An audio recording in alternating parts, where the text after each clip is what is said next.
They said my husband, Marcus, looked peaceful in that coffin.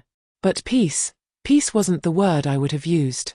I stared at him through tear-blurred eyes in that quiet Atlanta chapel, and I could feel the weight of every lie, every secret pressing down on my chest. Something about him looked off. Not the Marcus I had known. Not the man I had loved for 30 years. There was a stillness, yes, but beneath it, a tremor, like he had left unfinished business, something unsaid. My name is Gloria Jenkins. I'm 55, from Atlanta, and I have always prided myself on seeing the truth even when no one else would. I've raised 2 kids, built a life with Marcus that the world envied, or so they said, and I have a family that seems ordinary, but ordinary can hide extraordinary darkness. My friends called me strong, dependable, nurturing. But today, as I stared at that polished oak casket, I felt none of that strength. Only a hollowness that made my stomach knot. The funeral was crowded, too crowded for comfort. People murmured behind gloved hands, words like condolences laced with curiosity. I caught faces I didn't know, some staring too long, some whispering as if they were in on a joke I hadn't been told. And there she was, my sister Brenda. Always dramatic, always controlling, always just a little too perfect in her black lace dress. She hugged me tightly, her perfume overwhelming, and I felt the oddest chill, like her arms were a trap. I should have felt comfort, but I didn't. My children huddled near me, their eyes wide, sensing my unease. I wanted to tell them it would be okay, but even as I tried to speak, the words died in my throat. Because the truth was, Marcus's death was supposed to have been clean. Cancer, the doctors said, terminal, final. And yet, looking at him now, I felt a gnawing suspicion that maybe he hadn't gone the way they told me. Maybe someone had been there, and maybe that someone wasn't kind. The pastor gave his eulogy, his voice soft, measured, calling Marcus a man of integrity and devotion. I wanted to laugh. Integrity? Devotion? Had they seen the texts I stumbled upon weeks before? Had they heard the phone calls he had made in secrecy, the whispered arguments behind closed doors? No one knew. And that's what terrified me. The funeral, the flowers, the sympathy cards, it was all an illusion, a staged performance. The real story had yet to surface. Then I saw him. Not Marcus, someone else. A young boy, standing awkwardly near the back, shoulders hunched, eyes fixed on me like he was trying to memorize my face. He looked familiar in a way I couldn't place. His hair dark, skin a shade between mine and Marcus's, eyes wide with a quiet intensity. He wasn't with anyone, not even Brenda. And yet, every time he glanced at me, it felt like recognition, like he knew something about me that I didn't yet know. My heart began to hammer, not with grief, but with an instinctual warning. Something was coming. Something I wasn't ready for. Brenda's hand on my shoulder tightened. "Glo, are you all right?" she asked, voice sharp, too precise, almost rehearsed. I nodded, forcing a smile, but my mind raced. That voice, the one calling me Glo, the one hiding behind grief, suddenly felt like a challenge. A warning. I didn't trust her. Not today. Not ever, maybe. After the service, the crowd shifted into the reception hall. Hushed conversations filled the air, the clinking of cutlery against plates and cups, and I floated through it all, noticing the small things. A glance held too long, a hand brushing across a shoulder with hesitation, a whisper that stopped mid-sentence when I walked by. And then I saw it. Brenda leaning close to someone, low and secretive, words I couldn't hear, gestures that sent my stomach into free fall. Something was happening that wasn't for my ears. Something that involved her. Something that had been planned long before Marcus took his last breath. I wanted to leave, but my feet felt rooted to the carpet. I wanted to scream, to demand the truth, to unravel this sudden tension that had turned my grief into a trap. But instead, I forced myself to move slowly, to smile, to nod, to appear calm while my mind worked in overdrive. And that's when my phone vibrated in my clutch. A single message, no sender name, just 3 words. "Look closer, Gloria." I didn't need to ask who. I didn't need to read it twice. I felt it in my bones, The betrayal I had always feared, the family secret I had tried to ignore, the shadow that had lingered behind every holiday, every celebration, every quiet dinner at home. Marcus's death had opened a door, and behind it was a truth so twisted, so carefully hidden, that when Brenda finally revealed it, it would change everything I thought I knew about my life, about my marriage, about my family. I took a deep breath, trying to steady myself. The room buzzed with polite grief, with whispered condolences, but I felt the sharp edge of anticipation. And then I saw her, Brenda, slipping past the crowd, her eyes locking with mine, a slow, unreadable smile tugging at the corners of her lips. She was walking toward me, carrying something under her arm. Something that would shatter every notion of loyalty I had ever believed in. And in that instant, I realized, the funeral was over. But my nightmare had only just begun. The reception hall felt suffocating. Flowers and soft music couldn't mask the tension, the way whispers slid across the polished tables like shadows. I moved through the crowd, offering polite nods and murmured thank you, but my eyes kept returning to Brenda. She was performing grief as if she had memorized it line by line, the tilt of her head, the moist glint in her eyes, the way her hands shook just enough to seem real. But it was all too precise. Too rehearsed. There was a sharpness beneath it, an edge I hadn't noticed before. And then there was the boy. The one I'd glimpsed in the back of the chapel. He was still there, standing near the refreshments, sipping a glass of water, fingers clenched around the cup like it was a lifeline. I didn't know him. I didn't recognize him. But something in the tilt of his head, the way he watched me, made my stomach twist. I felt a primal instinct, the kind a mother has when her children are in danger, alerting me that this boy was connected to something far bigger than a casual funeral guest. I tried to shake it off, telling myself grief was making me paranoid. But then I saw the way Brenda leaned close to him, whispering and laughing softly, just enough to make it intimate, just enough to make it secret. I couldn't hear the words, but the gesture itself spoke volumes. The boy's eyes never left me. He wasn't just curious.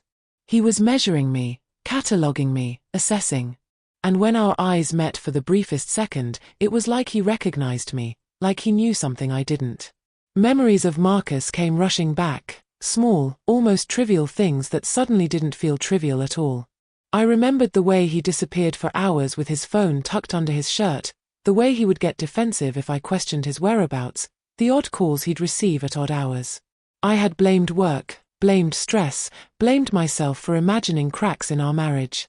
But now, looking at this boy and watching Brenda's too-perfect grief, I felt the first real sting of suspicion pierce me. I excused myself and slipped into the small office off to the side. It was quiet, lined with bookshelves, the scent of polished wood mingling with stale coffee. And that's when I heard Brenda's voice, low, careful, dangerous. "She truly has no idea," she murmured, and I froze. My pulse spiked. She wasn't talking about the funeral arrangements. She wasn't talking about Marcus. She was talking about me. I stepped closer, just enough to hear a few more words. "It'll break her completely, but she'll have to accept it someday. And then, she'll be powerless." My knees nearly buckled. That cold, calculated tone, it wasn't grief. It wasn't sorrow. It was triumph. And suddenly, all the subtle warnings, all the uneasy glances, all the tiny moments of discomfort I'd brushed aside, they came crashing into sharp focus. I wanted to storm in, demand answers, expose whatever betrayal she was plotting. But I couldn't. Not yet. There was something about the way she carried herself, the way she spoke, the way she moved with such confidence that she knew I was clueless, that I would never suspect her if I reacted too quickly. So I retreated, pretending to check on the catering, pretending to smile and console my friends, while my mind raced through every possible explanation for this sudden shift in the air. The boy approached the snack table then, nervously glancing at Brenda before daring to look at me. He caught my eye again, and for a fleeting moment, panic flickered across his face. Then it was gone, replaced by a carefully measured neutrality, as if he'd rehearsed this too. My pulse thudded hard in my ears. Who was he? Why did he feel like a living piece of Marcus? And why did Brenda treat him with that peculiar combination of love and secrecy? It was then I noticed the subtle details, the resemblance, the angles of his jaw, the curve of his lips, the same restless hands Marcus always had. A terrible thought began to form in the back of my mind, one I tried to shove away, one I didn't want to voice even to myself. Could he be Marcus's child? Could this boy, who watched me like he knew my soul, be the secret my sister had been hiding all these years? I had to know. I moved toward Brenda under the guise of grief, hugging her again, speaking soothing words while my eyes flicked to the boy, assessing every subtle shift. Brenda's smile was sharp, almost victorious, as if she had anticipated my suspicion. Her eyes held a glimmer I couldn't place, something cold, something triumphant, something that confirmed the worst of my growing fears. I excused myself to use the restroom, trying to gather my composure, but my thoughts were a storm. Memories of Marcus's strange behaviors, Brenda's inexplicable charm, and now this boy, twisted together into a knot of dread in my chest. I realized that this funeral, this supposed mourning, was only the opening act of a story I had never signed up to be a part of, a story of betrayal, secrets, and lies that would change everything I thought I knew about my life, my marriage, and my family. When I returned to the hall, Brenda was gone. And so was the boy. A single envelope lay on the table where the reception plates had been cleared. My name was written across it in Brenda's handwriting. My hands shook as I picked it up. The seal was unbroken. And inside, a single sheet of paper, folded neatly, bore words that made my stomach turn cold. You need to see this. Before you can understand, you must know. I didn't understand yet. I didn't want to. But I knew one thing with terrifying clarity. My life had just been hijacked, and my sister held all the answers. All the truth. And that truth was coming for me. I didn't know how long I stood there staring at that envelope, heart hammering like a drum in a funeral march. Finally, shaking, I unfolded the paper. It was Brenda's handwriting, precise, deliberate. A note, short and chilling. He needs to meet you. Now. Before you hear the rest, look carefully. The truth is closer than you think. Closer than I thought. I turned, scanning the reception hall. And there he was. The boy. The one I'd seen in the chapel and later at the snack table. Standing near the coat rack, fidgeting, wide-eyed, a mix of fear and defiance in his gaze. My chest tightened, and a cold shiver ran down my spine. There was something unmistakably familiar about him. Something I couldn't place at first.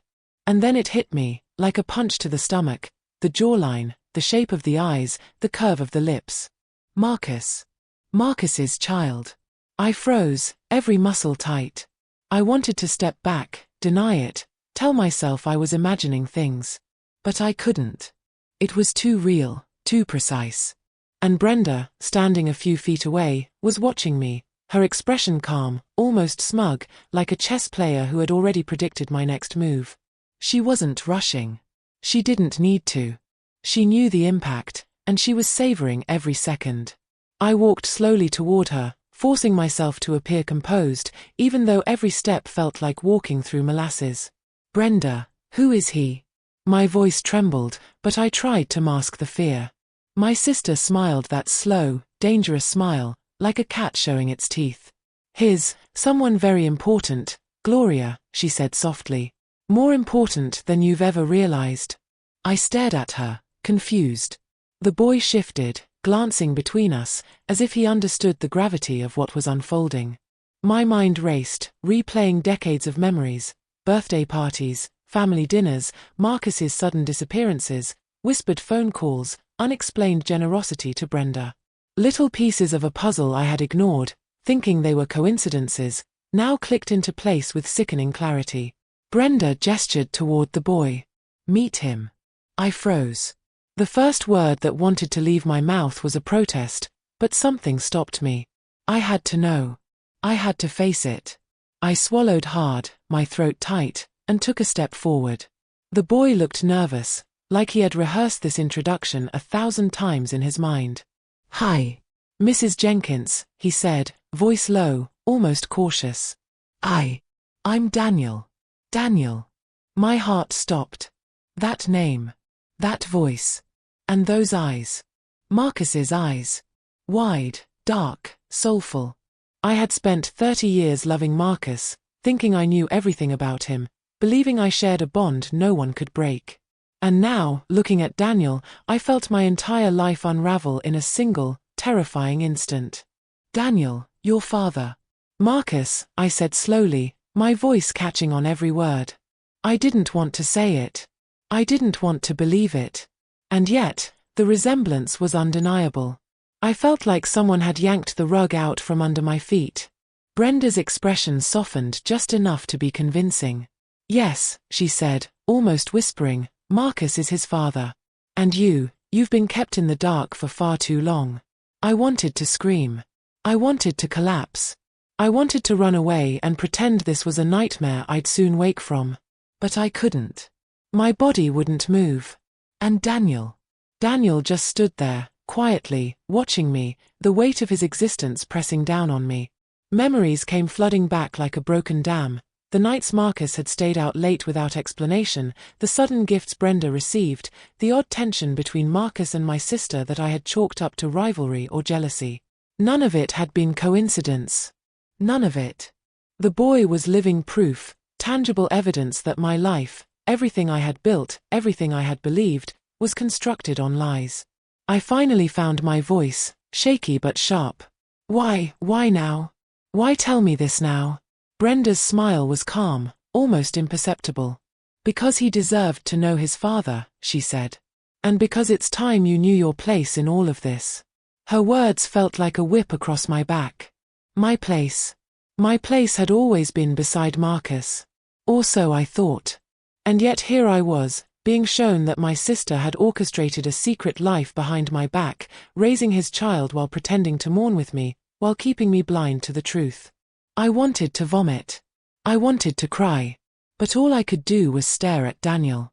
And in his eyes, I saw a flicker of hope, a silent plea. He didn't ask for this. He didn't ask to be the weapon between two sisters who had once called themselves family. He was just a boy, caught in the storm of secrets and betrayal. "Gloria," Brenda said softly, placing a hand on my shoulder. Her touch should have comforted me, but it didn't. "There's more. The truth doesn't stop here. You need to see what he left behind. Before you judge, before you react." My pulse quickened. "What do you mean?" Brenda didn't answer with words. She simply reached into her bag and pulled out a worn leather folder. The edges were soft with age, the leather cracked like it had held secrets too long to be safe. My hands shook as she held it out to me, the weight of it heavier than any grief I had ever carried. Inside were papers. Marcus's signature on every page. The words carefully written, precise. And in black ink, the one thing that made my vision blur with disbelief. A will, a second will, one I had never seen. It named Daniel, my sister's son, as Marcus's heir. Everything, home, investments, accounts, possessions, bequeathed to a child I didn't know existed until today. I felt the floor tilt beneath me. My hands gripped the folder as if it were both a lifeline and a weapon. I wanted to scream, to confront Brenda, to demand answers, to unravel this nightmare right then and there. But instead, I swallowed hard and forced my voice into a calm I did not feel. "Brenda, why?" I asked, each syllable tasting like ash. She didn't flinch. She didn't look guilty. She looked triumphant. "Because it's time the truth was told. Because Marcus wanted him to have everything. And because her eyes hardened just enough to pierce me. You need to understand what your marriage really was." I felt like I had been punched in the gut. 30 years of love. 30 years of life. 30 years of trust. All of it shredded in the space of a single glance, a single folder, a single revelation. And as I looked at Daniel, I realized something terrifying. The funeral wasn't the end of my nightmare. It was the beginning. And the truth Brenda was about to tell me would change everything I thought I knew about Marcus, about my sister, and about myself. The folder trembled in my hands like it was alive. Marcus's signature, his words, his intentions, all staring back at me, screaming secrets I had been blind to for decades. I wanted to scream. I wanted to burn the papers and forget I had ever seen them. But something deep in me, a core I had built over 30 years of life and resilience, told me I couldn't look away. I had to know. I had to understand what my husband had hidden. Brenda, standing perfectly still beside me, watched every flicker of emotion, every tremor of my hands. Her eyes were sharp, calculating, and terrifyingly calm. "There's more," she said, almost conversationally, as if the weight of betrayal didn't belong to her at all. "Before you see the rest of the will, you need to hear what he left behind." On his phone. I froze. His phone. I hadn't touched it since he passed. I had no reason to check, it wasn't mine, technically, but my curiosity, my gut, demanded it. Brenda handed it to me as if offering a bomb with a lit fuse. I hesitated. The moment I unlocked it, I found it, a voicemail, the timestamp showing the morning of his death. I pressed play, and Marcus's voice filled the room. It was shaky. Panicked. A voice I hadn't heard in years. "Gloria, if anything happens to me, tell our daughter," his words cut off abruptly. A second voice, male, rough, unfamiliar, interrupted him. I paused the recording, rewound it, and played it again. My pulse raced. Marcus had tried to leave a message, a warning, something to protect his family, or maybe someone he loved. But it had been stopped. By who? And why? Brenda's expression didn't change. She seemed almost proud, calm, untouchable. "He wasn't dying of illness alone," she said softly, almost wistfully. "There were complications. Things he knew were coming. He tried to protect you. He tried to tell you. But some things were meant to be secret." I wanted to shake her. Wanted to demand answers. But I couldn't. Her calmness, her control, was suffocating. She had orchestrated this revelation carefully, knowing exactly how I would react. And in her eyes, I saw it, the pleasure of having the upper hand. I played the voicemail again, listening carefully to every inflection, every pause. There was urgency, desperation, fear, but also clarity. Marcus had known something, someone. He had tried to warn me, tried to protect me. And the interruption, the male voice, it wasn't just a glitch. It was deliberate. Someone had silenced him. Someone had made sure I would never hear his full message. A chill ran through me. The pieces began to fit together. The boy, the will, Brenda's cold calmness, all signs pointing to a hidden truth I wasn't ready to accept. And yet, the truth was pressing in, demanding to be faced. Brenda leaned closer, voice low. "You need to see the rest. You need to understand what he left for Daniel, and why." I swallowed hard. My stomach twisted. My hands shook as I rifled through the folder, scanning the pages of the second will. Every line carefully worded, legal, deliberate. Marcus had left instructions for every asset, every account, every possession. Daniel's name was repeated, each mention deliberate, each word a confirmation of the reality I had refused to face. And then I saw it, a page I hadn't expected. Not just a will, but a letter. Handwritten. Marcus's messy scrawl, hurried and frantic. The words burned into my eyes. "Gloria, if you are reading this, it means I am gone. I tried to protect you. I tried to love you the way you deserved, but some things I could not control. Brenda, she knows more than I ever told you. My son. Daniel, he is mine. I need you to see him, to understand him. And yet, be careful. Trust no one completely. Not even those who call themselves family." I dropped the folder. My chest heaved. The room seemed to tilt, and I felt like the floor had vanished beneath me. 30 years of life, of marriage, of love, undermined in a single stroke of handwriting. And Brenda, she hadn't even flinched. She had orchestrated it all, and now she was watching me crumble in real time. "Gloria," she said softly, "you're not ready for the truth yet. But you will be. And soon, you'll understand why everything happened the way it did." I stared at her. Understanding? I didn't want to understand.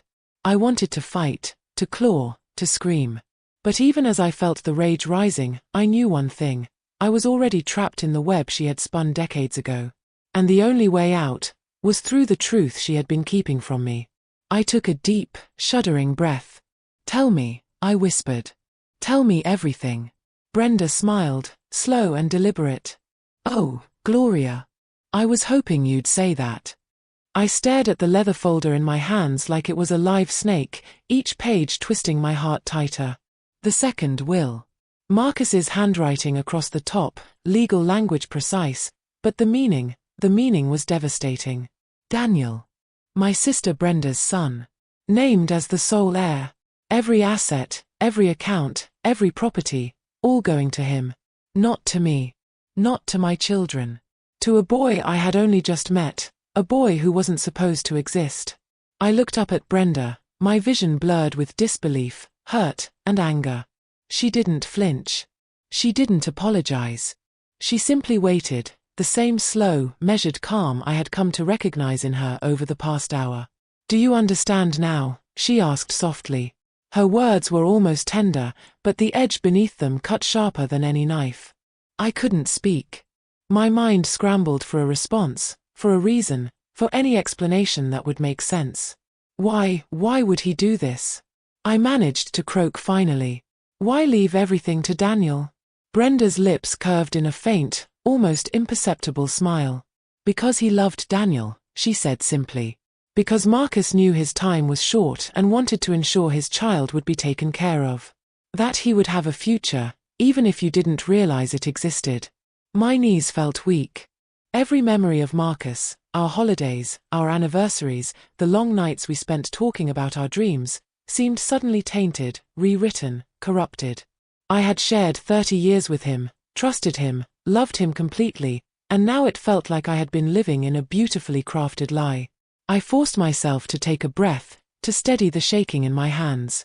But why didn't he tell me? I whispered, more to myself than to Brenda. 30 years. Why keep it a secret? Brenda's gaze was unwavering.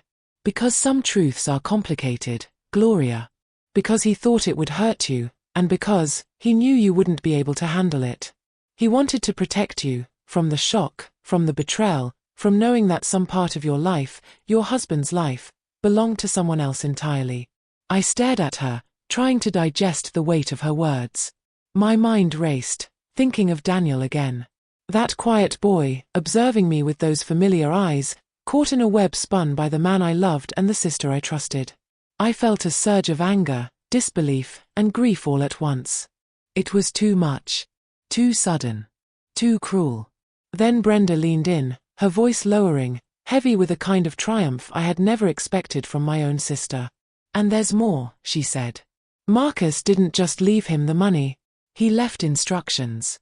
He wanted Daniel to have everything, and he made sure that nothing, absolutely nothing, could be challenged by you or anyone else. I swallowed hard, my throat dry. Instructions? What kind of instructions? Brenda's smile didn't waver. Details about the businesses, the accounts, the investments.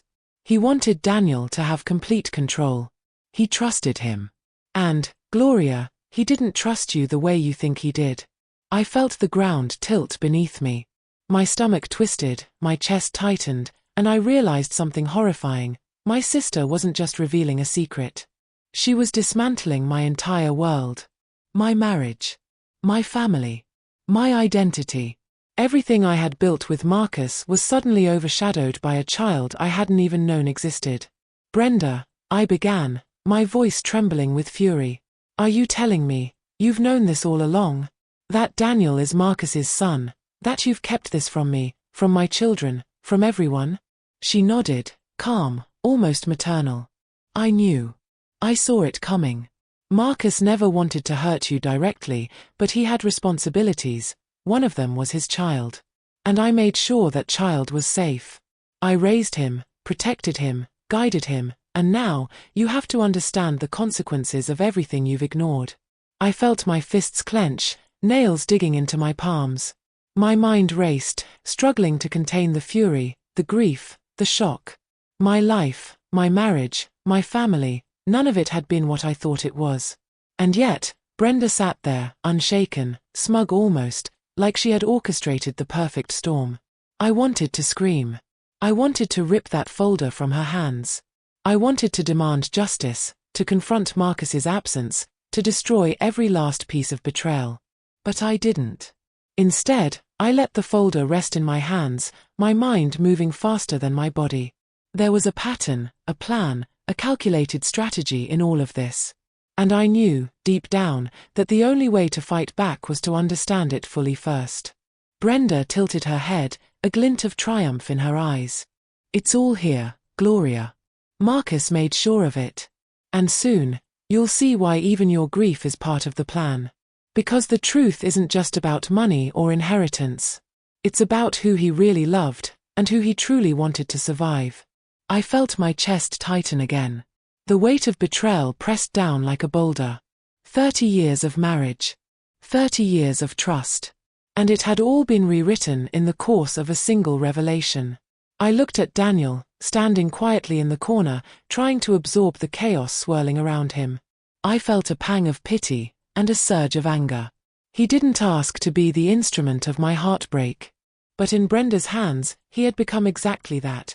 A symbol of everything I had been blind to, a living reminder of Marcus's secrets, and the key to the unraveling of my life. I swallowed hard, gripping the folder tighter. One thing was clear, the game had changed. The rules had shifted. And I was standing in the middle of it, a woman who had been blindsided by the people she loved most. Word co. I couldn't move. My hands shook as I held the folder, my eyes darting between Brenda and Daniel. The weight of everything, Marcus's secrets, the second will, Daniel's presence, pressed on me like a physical force. I wanted to scream, to run, to throw it all away and disappear. But I couldn't. Something rooted me in place, some stubborn need to understand, to hear every word before my world completely collapsed. Brenda stepped closer, her posture calm, deliberate, almost predatory in the way she controlled the space between us. Gloria, she began softly, carefully, there are things you need to know. Things you've never suspected. Marcus, he wasn't the man you thought he was. But he wasn't entirely at fault either. I blinked, confused, angry, and wary all at once. What are you saying? I asked, my voice trembling, though I tried to steady it. She took a deep breath, her eyes not leaving mine. Marcus loved you, Gloria. Truly. He loved you with all he had. But there were moments of weakness, of fear, of wanting to protect someone else, that led him to decisions he didn't have the courage to tell you about. Decisions that changed lives. My life. Your life. Daniel's life. My stomach turned over. Decisions. You mean, the child? That's his child. Brenda nodded slowly. Yes. Daniel is Marcus's son. But it's more complicated than you know. Marcus never intended for you to find out this way. He tried to leave clues, subtle hints. I intercepted them because I wanted to protect Daniel. And maybe, in some twisted way, I wanted to control the outcome. I felt my chest tighten. Protect him? Brenda, this is betrayal. This is everything. My voice cracked with raw emotion. You kept me in the dark while raising my husband's child like it was a secret weapon. She didn't flinch. It wasn't a weapon at first, she said softly, almost wistfully. It was protection. But then, it became clear that your life, your marriage, your control over Marcus's world, it could threaten Daniel. And Marcus's will, he made it clear who mattered most. He wanted Daniel to have everything. And I made sure of it. I could feel my heart pounding in my chest, my mind reeling. 30 years of marriage. 30 years of trust. 30 years of shared life. And in a few short sentences, Brenda had erased every memory, every assumption, every belief I held about my marriage. I wanted to scream at her, to throw the folder to the floor, to demand answers, to tear her apart with words. But all I could do was stare, helpless, as she continued. Gloria, she said, her voice softening in that calculated way only she could manage, Marcus loved you. But he loved Daniel too. And he had to make sure that love, that inheritance, that life, was preserved. You see, some truths aren't meant for the faint of heart. Some betrayals aren't about cruelty. They're about survival. I couldn't breathe. I wanted to vomit. I wanted to collapse. But I also wanted answers. I had spent a lifetime believing in the loyalty of my family, in the sanctity of my marriage.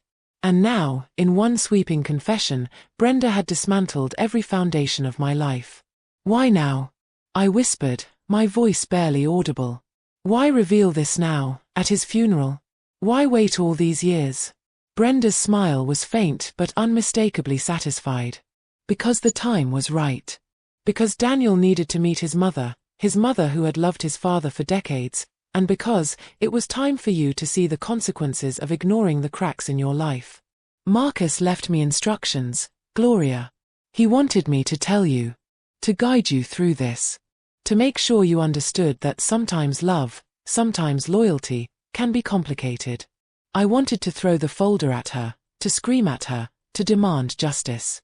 But instead, I sank into a chair, shaking, exhausted, broken.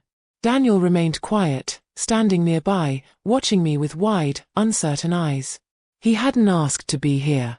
He hadn't asked for this revelation. And yet, in his gaze, I saw fear, curiosity, and a strange kind of hope, as if he wanted me to accept him, even if I couldn't accept the circumstances of his existence. I felt rage rise in me, bitter and consuming. 30 years of marriage. 30 years of trust. And now this, Daniel, the child I had never known, holding the key to Marcus's life and legacy. And Brenda, my sister, orchestrating the revelation with such precision that I felt powerless, humiliated, and trapped. I looked up at her, my eyes blazing. So what now? I demanded. What am I supposed to do with this? With him? With all of it? Brenda's eyes softened just enough to make me doubt my anger. Now, you survive, she said. You navigate this. You protect your children, your dignity, your life. And, you learn the truth about Marcus, about Daniel, about me. The rest is up to you. I swallowed hard, my mind racing. I had survived storms before, but this was unlike anything I had ever faced. Betrayal, secrets, a child I hadn't known, a sister I had trusted. My entire world had been rewritten in the span of an hour. And I knew, with a terrifying certainty, that nothing would ever be the same. The air between us was thick, heavy, as if the walls themselves were holding their breath.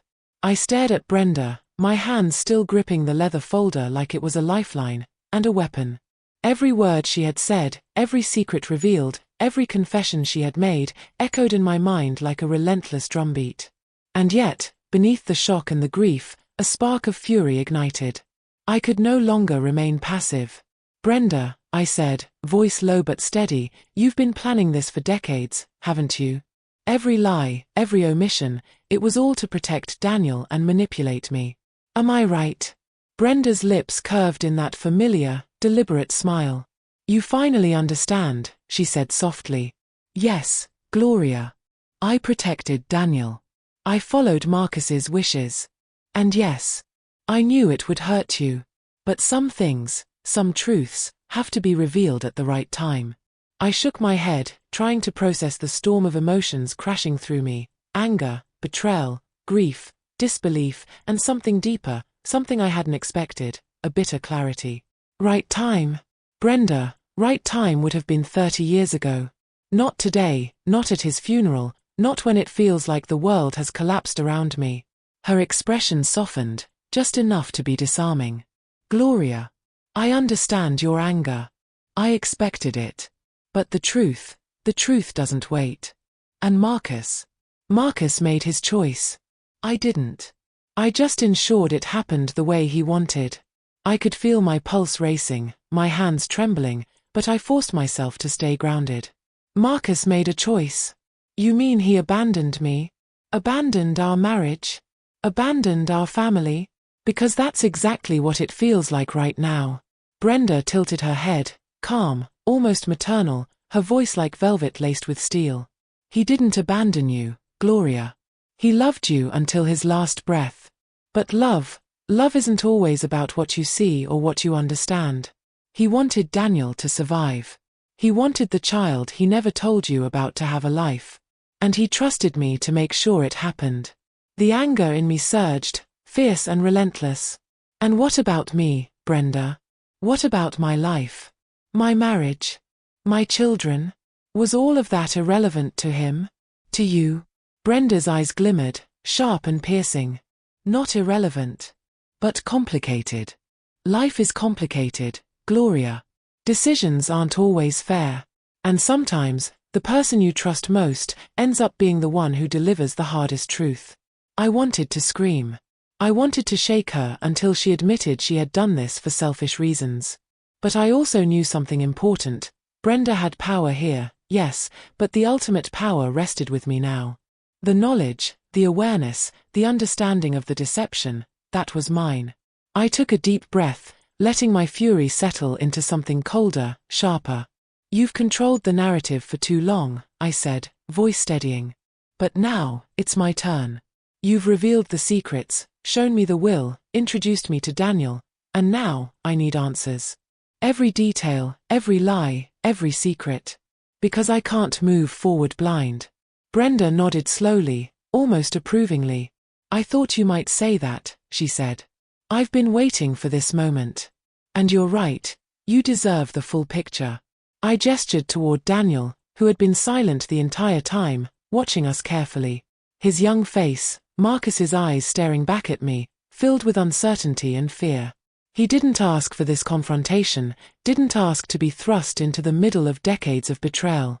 And yet, he was here, a living testament to every secret that had been kept from me. Brenda took a step closer to me, lowering her voice so only I could hear. Daniel's life, Marcus's wishes, they were never meant to hurt you. But someone had to carry the burden of the truth, and that someone was me. I raised him, protected him, guided him. And now, Gloria, you need to understand that your choices from here on will define not just your life, but his future as well. I felt a mix of shock, anger, and reluctant understanding. The years of blissful ignorance had ended. The years of trust had been shattered. But beneath it all, a spark of determination ignited. I wouldn't let Brenda's control define me. I wouldn't let Marcus's absence or Daniel's existence strip me of the strength I had built over decades. I squared my shoulders, fixing my gaze on Brenda. Fine, I said. I'll hear everything. Every lie, every secret. But know this, when I finish, you will understand what it truly means to betray me. And Daniel, he will know the truth too, in a way that doesn't destroy him, but strengthens him. Because he's my husband's son.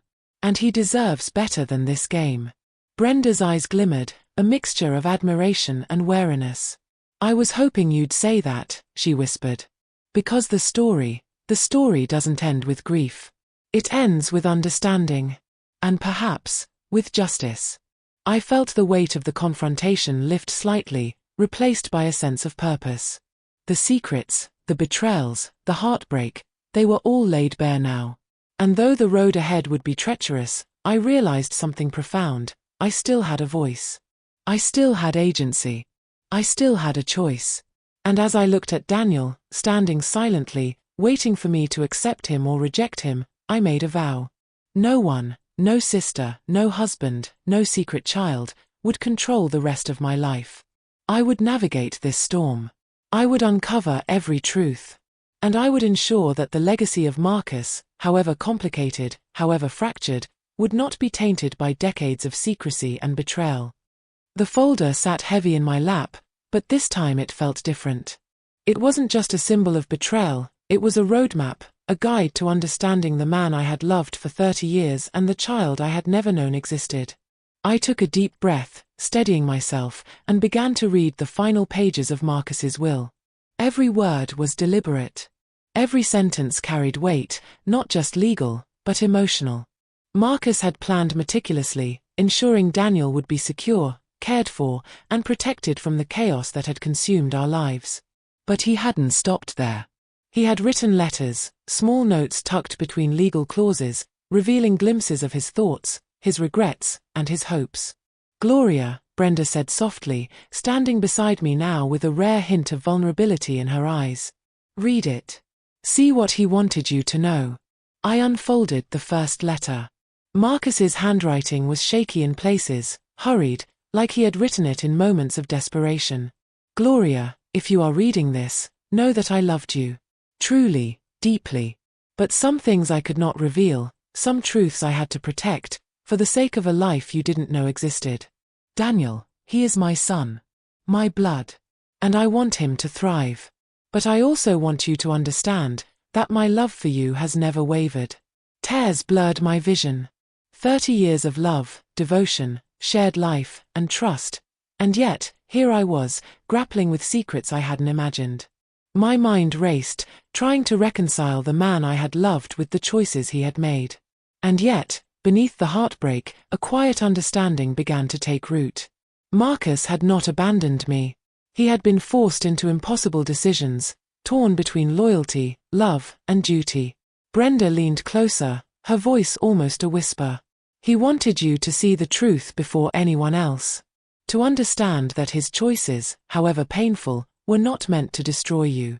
They were meant to protect you, from harm, from grief, from knowing too soon. I wiped my tears, hands trembling. Protect me, from what? From knowing my husband had another family? Brenda shook her head. From knowing too much too soon. Marcus knew that revelation would hurt, would shatter trust. He trusted me to manage that, and to ensure Daniel would be safe. But he also trusted you to survive it, to reclaim your life once the truth was laid bare. I swallowed hard, my pulse racing. This wasn't just betrayal anymore, it was a blueprint. Marcus had left a story for me to uncover, to navigate, to learn from.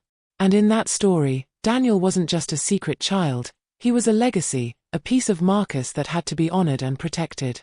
I looked up at Daniel, who had been quiet throughout, his expression a mix of curiosity, fear, and hope. He stepped closer, hesitant, like he didn't know how to bridge the distance between us. Mrs. Jenkins, he said softly. I want to know him too. My father. I want to know who he was. I felt a wave of empathy wash over me.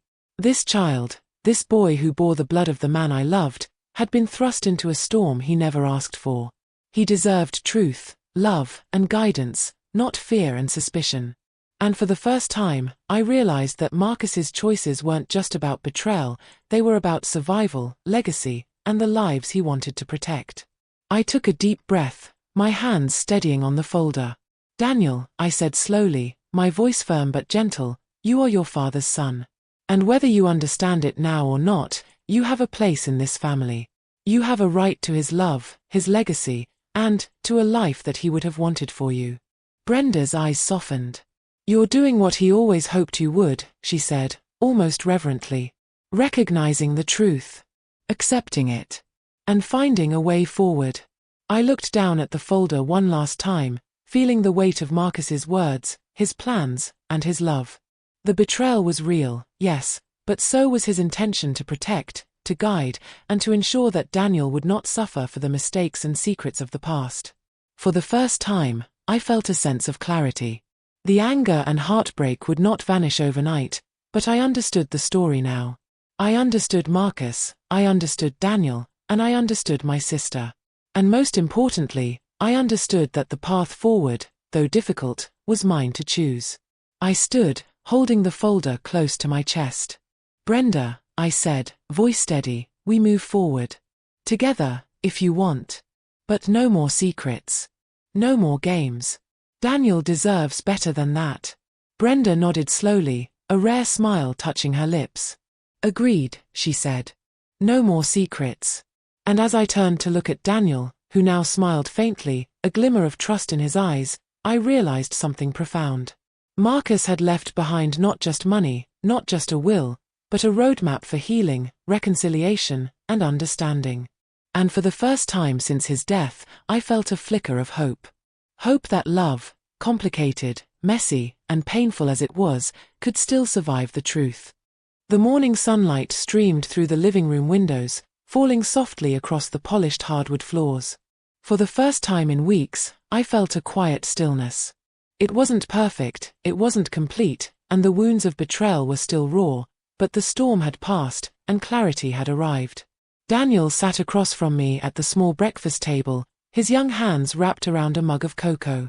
He glanced at me nervously, unsure how to begin, unsure if I would reject him or embrace him. And in that moment, I saw him not as a reminder of deception, not as the product of secrets and lies, but as a boy who deserved love, guidance, and truth. "Good morning, Mrs. Jenkins," he said softly, his voice hesitant but steady. I smiled, warmth spilling into my chest. "Morning, Daniel. I hope you slept well." He nodded, eyes still cautious. I think I did. Thank you for letting me stay. For being here." I reached across the table, placing my hand gently over his. "Daniel, you don't have to thank me. Your family. And Marcus, he loved you. That means you already belong here." The words felt heavy but right. 30 years of secrecy, betrayal, and hidden truths had brought us to this fragile, honest beginning. It wasn't a happy ending in the fairy tale sense, but it was real. Raw, messy, complicated, and real. And sometimes, reality was stronger than any storybook dream. Later that afternoon, Brenda and I sat together in the living room, the folder of wills and letters resting between us. There was an unspoken acknowledgement. The past couldn't be undone, but the future could be guided with integrity and care. "I never wanted to hurt you," Brenda said quietly, her gaze fixed on the folder. "I thought I was protecting Daniel. But I see now. I was controlling everything. And that wasn't fair to you, or to him." I nodded slowly, my own voice gentle but firm. "Brenda, we've been through a lot. But the past is the past. Marcus wanted Daniel to survive. He wanted all of us to find a way forward. And I think that's what we need to focus on now." Brenda nodded, a small smile breaking across her face. "Yes. Forward." The rest of the day passed with cautious laughter, tentative conversation, and small gestures of trust being rebuilt. Daniel asked questions about his father, innocent questions, full of curiosity rather than accusation. And I answered them, carefully, honestly, and with love. At one point, he looked up at me, his eyes wide and thoughtful. "I want to know more about him. About Marcus." I took a deep breath, smiling softly. "You will, Daniel. And I'll tell you everything I can. But know this, he loved you. More than anything. And that love is part of you now, just as it's part of all of us." As the evening settled in, I found myself standing by the window, looking out at the quiet street of Atlanta. The city buzzed below, unaware of the turbulence that had consumed my home these past weeks. But up here, in this room filled with sunlight and fragile hope, I felt a sense of peace I hadn't known since Marcus's passing.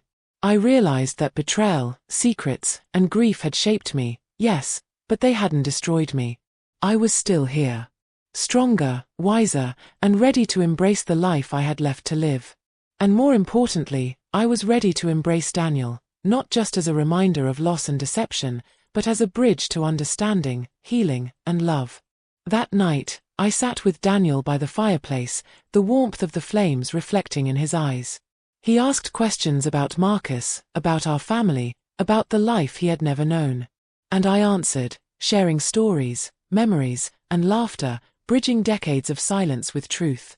Before he went to bed, Daniel looked at me seriously. "I'm glad you're my mom," he said quietly. I felt my heart swell, tears pricking at the corners of my eyes. "And I'm glad you're my son," I whispered, holding him close. "You've been through a lot already, Daniel. But we'll get through this together." Later, alone in the quiet of the night, I reflected on everything: Marcus's secrets, Brenda's confessions, Daniel's arrival, and the tangled web of love and betrayal that had defined my life. And I realized something powerful. Forgiveness wasn't about excusing the past. It was about freeing myself from it, reclaiming my voice, and choosing the life I wanted to live from this moment forward. Marcus's letters, his will, his intentions, they weren't just documents. They were a guide, a message across time: love fiercely, protect those you care about, and face truth no matter how painful it may be. And I would carry that lesson with me, every day. As I prepared for bed, I paused at the doorway to Daniel's room. He was asleep, peaceful for the first time since arriving. I whispered a quiet promise to myself, and to him, that we would honor Marcus's memory, rebuild our family, and move forward with love, honesty, and strength. And as I closed the door, I felt it, the first glimmer of hope after years of pain. The story wasn't perfect. It wasn't complete. But it was ours. And for now, that was enough. If you were in my place, what would you have done? Sometimes, one small choice changes everything. But I know this. No secret, no betrayal, no hidden truth can take away the love we are willing to embrace today.